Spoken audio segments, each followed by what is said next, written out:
다 같이 찬송가 10장 부르면서 송년주일 예배 드리겠습니다. 전능왕 오셔서 주 이름 찬송케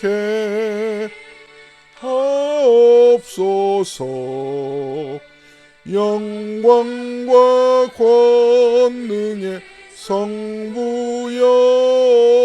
성부여셔서 우리를 다스려 주옵소서. 강생한 성자여 오셔서 기도를 들으소서. 택하신 백성들 복 내려 주시고 거룩한 마음을 주옵소서.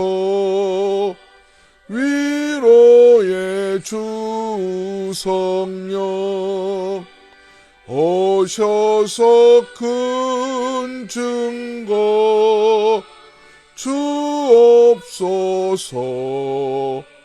전능한 주시여 각 사람 마음에서 떠나지 마시고 계십소서.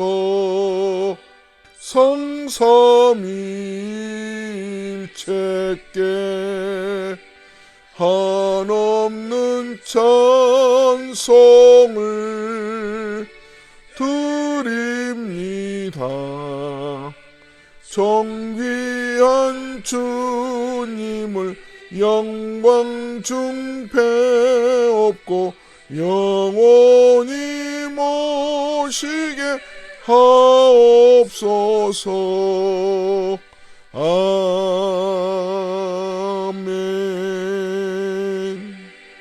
나의 힘이신 여호와여, 내가 주를 사랑하나이다. 하나님은 영이시니 예배하는 자가 신령과 진정으로 예배할지니라. 하나님 아버지, 2021년 송년 주일 예배로 모였습니다. 지난 1년을 되돌아보니 하나님의 도우심이 크고 놀라웠던 것을 찬양합니다. 지금까지 지내온 것 주의 크신 은혜라는 찬송 말씀 그대로입니다. 하나님의 뜻을 거역하기도 하고 알면서도 모른 채 내 생각, 내 주장대로 살아왔던 저희들이었지만 주님은 버리지 아니하시고 늘 눈동자처럼 보호해 주신 덕분이었습니다. 참 감사합니다. 하지만 다시 새해를 시작하기 전에 금년 모든 것들을 마무리하며 다시 새 출발을 준비하는 마음으로 회개합니다. 회개의 영을 부어 주옵소서. 주님의 뜻대로 살지 못했던 지난 날들의 실수와 허물과 죄들을 십자가의 피공로로 말끔히 씻어주시길 원합니다. 좀 더 믿음이 성장하고 성숙한 자리에까지 나아가 하나님을 기쁘시게 하는 주의 자녀들로서 부족함이 없는 삶을 새해에는 살아가도록 이 시간 돌보아 주옵소서. 크고 작은 일까지도 기도하며 주님의 마음을 헤아리며 사는 믿음의 식구들 되게 해 주실 줄 믿고 우리 구주 예수님의 이름으로 간절히 기도드립니다. 아멘. 오늘 우리에게 주신 하나님 말씀 갈라디아서 6장 17절 18절 말씀입니다. 이후로는 누구든지 나를 괴롭게 하지 말라. 내가 내 몸에 예수의 흔적을 지니고 있노라. 형제들아, 우리 주 예수 그리스도의 은혜가 너희 심령에 있을지어다. 아멘. 할렐루야. 할렐루야. 2021년 마무리하는 송년주일 예배로 모였습니다. 숨가쁘게 정말 지난 한 해를 살아왔습니다. 어떤 분은 기쁜 일도 있으셨고 또 좋은 일, 또 즐거운 일도 있으셨을 거라고 생각이 되지만 대체적으로는 무겁고 불편하고 복잡하고 심지어는 마음 상한 말로 표현할 수 없는 일들로 이렇게 지내온 분들도 많으셨으리라고 생각이 됩니다. 그런 중에도 우리가 찬송할 수 있는 것은 지금까지 지내온 것 주의 크신 은혜라. 하나님의 눈동자처럼 졸지도 주무시지도 않고 보호해 주시는 그 은혜가 있었기에 오늘 저희들이 이 자리에 있다고 믿습니다. 심지어는 그동안 투병 중이셨던 그 박경재 권사님 지난 수요일 하나님이 불러주셔서 그동안 고통스러웠고 정말 음식 잡수시기도 힘들었던 그 시간들을 이제 다 떨치고 하나님의 나라 천국에 또 입성하셨습니다. 유가족들에게 하나님의 위로가 함께 하기를 바라고 우리 함께 예배드린 성도들에게도 또다시 성도 한 분을 천국에 보내고 참 불편하고 한편에 참 마음이 먹먹한 것 있겠지만 다시 우리 모두가 하나님이 부르시면 또 천국에 가야 하는 그런 존재이기에 천국에 대한 또 소망을 다시 붙잡은 그런 시간 될 수 있기를 바랍니다. 갈라디아서 말씀을 이제 오늘 마무리하려고 합니다. 예수의 흔적을 가지십시오. 예수의 흔적을 가지십시오. 헬라어로 흔적을 스티그마라고 합니다. 스티그마. 오늘 17절 말씀은 이 한 절인데 두 문장으로 나누어서 볼 수가 있습니다. 이후로는 누구든지 나를 괴롭게 하지 말라. 내가 내 몸에 예수의 흔적을 지니고 있노라. 그러니까 한 구절이지만 첫째 문장은 나를 괴롭게 하지 말라. 누구든지 앞으로는, 그게 이후로는입니다. 그리고 두 번째 문장은 예수의 흔적을 가지고 있다. 이렇게 사도 바울이 자신을 드러내고 있습니다. 먼저 여기서 17절에 이후로는 나를 괴롭게 하지 말라. 이 말씀을 먼저 풀어보겠습니다. 사실 사도 바울의 괴롭힘 당함은 어제 오늘의 얘기가 아니죠. 무수히, 그러니까 거슬러 올라가면 다메섹에서 예수님을 만난 이후부터의 이 바울의 인생은 완전히 뒤바뀐 인생이었습니다. 다메섹에서 예수님을 만나기 이전까지는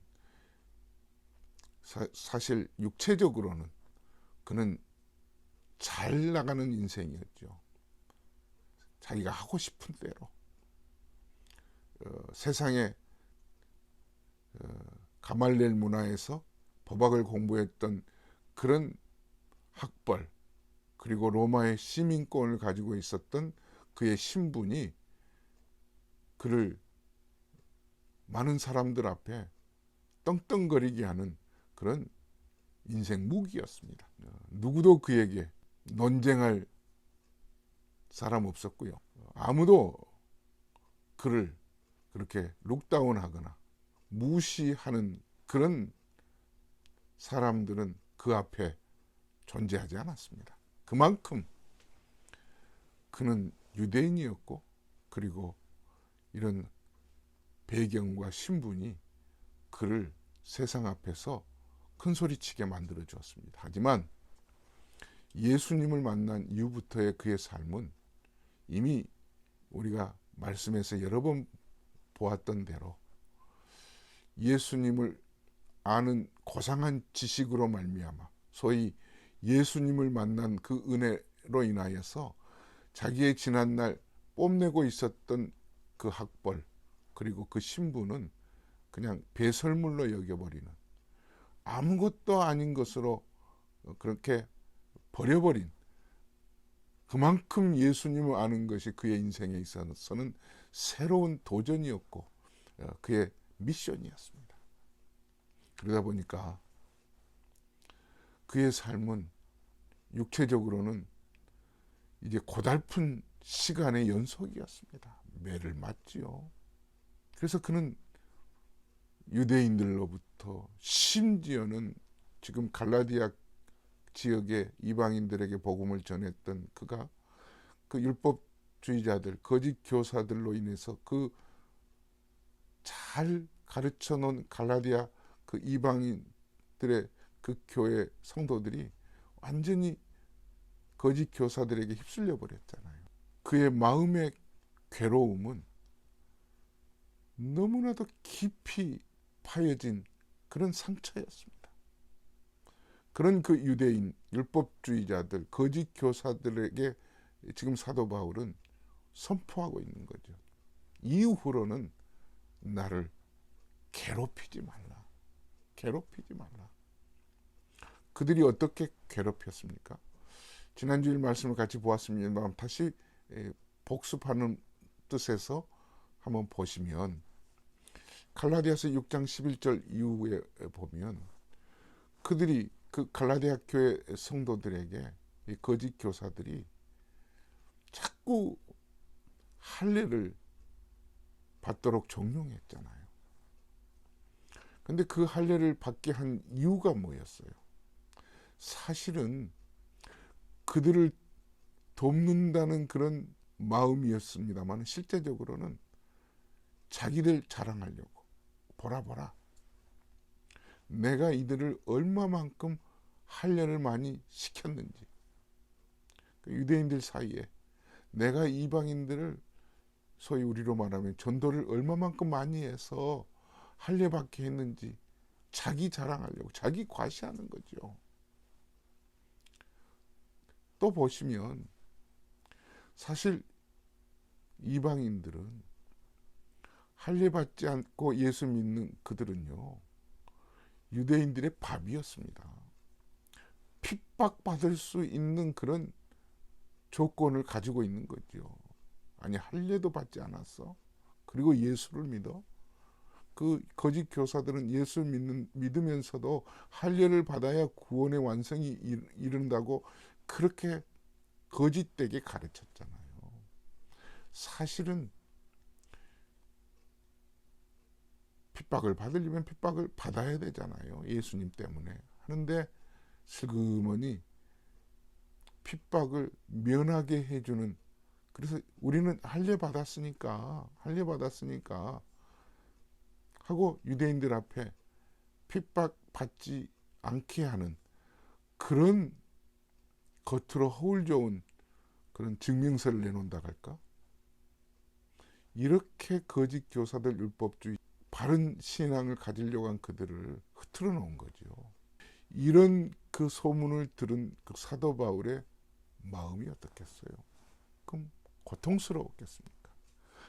이후로는, 이런 일들을 이후로는 더 이상 나에게 마음 아프게 하지 말라, 괴롭게 하지 말라는 겁니다. 사랑하는 성도 여러분, 우리가 살아가면서도 금년 한 해 여러 가지 그 마음 불편하고 힘들고 무거운 그런 일들이 여러분에게 있으셨을 거예요. 그래서 하나님 앞에 가지고 나오셨으리라고 생각이 됩니다.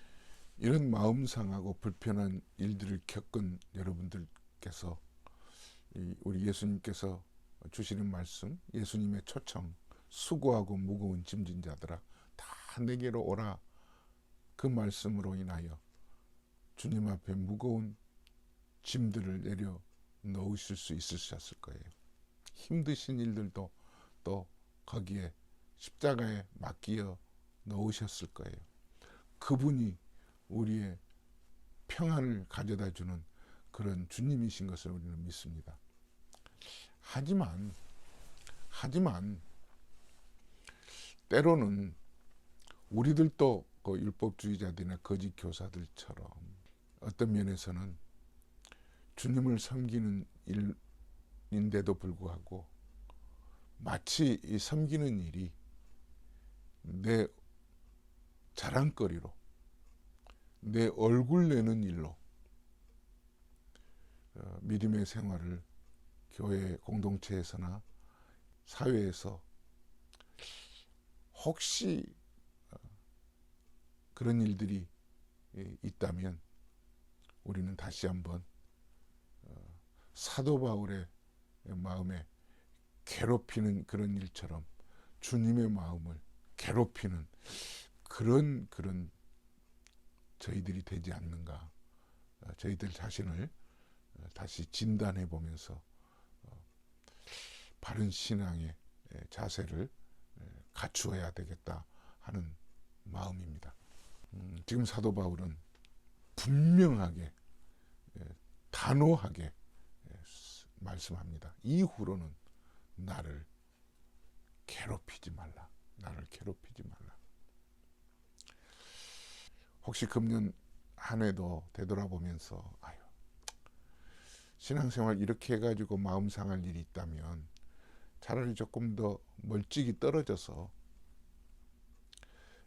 좀 직분도 내려놓고 싶고 내게 맡겨진 교회에서의 중책, 내게 맡겨진 일들을 조금 다 벗어놓고 조금 자유롭게 신앙생활을 해야 되겠다 하는 그런 그 분도 혹시 계시다면 다시 이 말씀으로 인하여서 아유, 사도 바울이 그 일로 인하여서도 묵묵히 십자가를 생각하면서 어떤 마음의 고통이나 괴롭힘도 이겨내겠다. 그리고 예수님께서도 힘든 그 고난의 십자가를 지셨겠다 생각하시고 나도 아유, 세상에서는 나도 잘 나갔는데 잘 나가고 있는데 사회에서는 내가 이런 배경과 이런 신분이지만 예수님 때문에 그것들을 배설물로 여겨버리고 오히려 사도 바울과 같은 그런 자리에서 살아가실 수 있기를 주의 이름으로 축원합니다. 또 한 가지는 사도 바울이 두 번째 문장에서 강조하고 있는 게 스티그마지요. 나는 예수의 흔적을 가졌노라. 예수의 흔적을 가졌노라. 이 말을 다시 조금 풀어본다면 내가 예수님 믿는 이후로 그 유대인들에게 다 죽게 되는 그런 매도 맞고 그런 고통스러운 그런 일들을 수없이 겪지 않았느냐. 그래서 아직 그 몸에는 그런 상처가 아마 남았을 거예요. 여기서 흔적이라고 하면 아물지 않는, 그리고 아물었어도 끝까지 남은 그런 그 흔적 아니겠어요? 그 상처. 고대 사회에서는 말이나 이런 그 소에게 그 인두로 지져서 이건 내 거야 하고 거기에다가 살점이 조금 태워서 소위 우리로 말하는 문신 같은 거죠. 그 흔적을 남기는 것 아니겠어요? 그래서 그 말이나 소나 이런 가축들이 누구의 소유라는 것을 보이는 거거든요. 여기서 나는 예수의 흔적을 가졌노라 이 말의 첫 번째 의미는 나는 예수의 종입니다. 이런 뜻입니다. 이전에는 내 마음대로 살았던 우리들 아니겠어요? 무슨 일들을 만나도 우리가 판단하고 내가 판단하고 누구에겐가 전화해서 도움을 요청하고 내 배경을 이용해서 풀어보려고 하고 큰 소리치고 떵떵거리고 했던 마치 사도 바울 같은 그런 삶의 그런 그 모습에서 이제 바뀐 거죠. 사도 바울도 예수님 때문에 이제 모든 것들을 다 내려놓은 그런 태도 아니겠습니까? 묵묵히. 그래서 사도 바울의 몸에 십자가를 생각하면서 그 상처를 이겨내고 살아서 내 몸에 예수의 흔적을 가졌노라는 그 말에는 육체적으로는 몸에 아직도 예수님 때문에 받은 상처가 있어서 그 흔적이겠지만 한편으로는 마음속에 내 일평생 어떤 자리에서도 내가 예수의 종이라는 그 신분을 결코 버리지 않겠다. 가장 소중한 내 삶의 새로운 가치로 여기고 그 예수의 종으로 인하여서 살아가겠다 하는 뜻이죠. 사랑하는 성도 여러분, 여러분에게도 이 스티무가가 예수님의 흔적이 있기를 바랍니다. 살아가는 삶의 의미가 예수님의 흔적, 예수님의 종이라는 그 신분으로 이것들이 불편해도 무거운 짐이 자꾸 나를 짓눌러도 그것이 예수님의 흔적으로 여기고 기쁨으로 웃음으로 더 나아가서 불평이 감사함으로 여기면서 사실 수 있기를 바랍니다. 또 한 가지는 이 예수님의 흔적이 이 사도 바울에게는 그의 삶의 미션이었어요. 포기할 수 없는 끝까지 여기서 그만둬야 되겠다. 이렇게 힘든 일이라면 내가 더 이상 못하겠어. 나 이제 여기서 멈추겠어. 그럴 수 있지만 그러지 않고 기어코 무거운 것들을 질질 끄는 것이 아니라 그것들을 붙들고 가게 된 것은, 포기하지 않는 것은 사도 바울이 이것을 미션으로 생각했기 때문에 자기의 삶의 사명이라는 거죠. 사랑하는 여러분, 이 예수의 흔적을 가졌다는 것, 이거는 정말 우리들도 포기할 수 없는, 내일을 진취적으로 달려갈 수 있는 원동력이 내 안에 살아 숨쉬는 예수님 때문이라는 이 은혜를 여러분 기억하실 수 있기를 바랍니다. 금년 한 해 정말 힘들게 지내셨습니다만 그래도 다시 시작할 수 있고 여기까지라도 무거운 짐, 불편한 그런 일들을 감당하면서 오게 된 것은 예수님의 흔적 때문이다. 미션 때문이다. 라는 것을 다시 되짚어보고 내 삶의 의미가 무엇인가 다시 초심으로 돌아가서 주님의 은혜를 기억하고 나아가실 수 있기를 바랍니다. 사도 바울은 여기서 이렇게 갈라디아서 전체를 마무리하잖아요. 소위 축복기도 하면서 마무리하고 있습니다. 우리 다 같이 한번 이 축복기도 말씀을 같이 읽어보시겠습니다. 갈라디아서 6장 18절 말씀입니다. 갈라디아서 6장 18절 말씀. 여러분들이 목사는 아니지만 그래서 손을 들고 축도는 할 수 없지만 입으로 함께 이 말씀을 같이 읽으면서 하나님이 내게 이 은혜를 주시구나. 내 삶에 예수의 흔적을 가지고 살아가는 모든 성도들에게 이 말씀이 풍성한 은혜로 금년을 마무리 짓고 새해를 시작할 수 있는 큰 깃발이 되기를 주의 이름으로 축원합니다. 다 같이 읽습니다. 형제들아, 우리 주 예수 그리스도의 은혜가 너희 심령에 있을지어다. 아멘. 다시 한번 읽을까요? 형제들아, 우리 주 예수 그리스도의 은혜가 너희 심령에 있을지어다. 아멘. 기도하겠습니다. 하나님 아버지, 그렇습니다. 사도 바울은 예수님을 만난 이후부터 그의 삶은 정말 위에서 땅으로 떨어지는 그런 아픔의 연속이었습니다.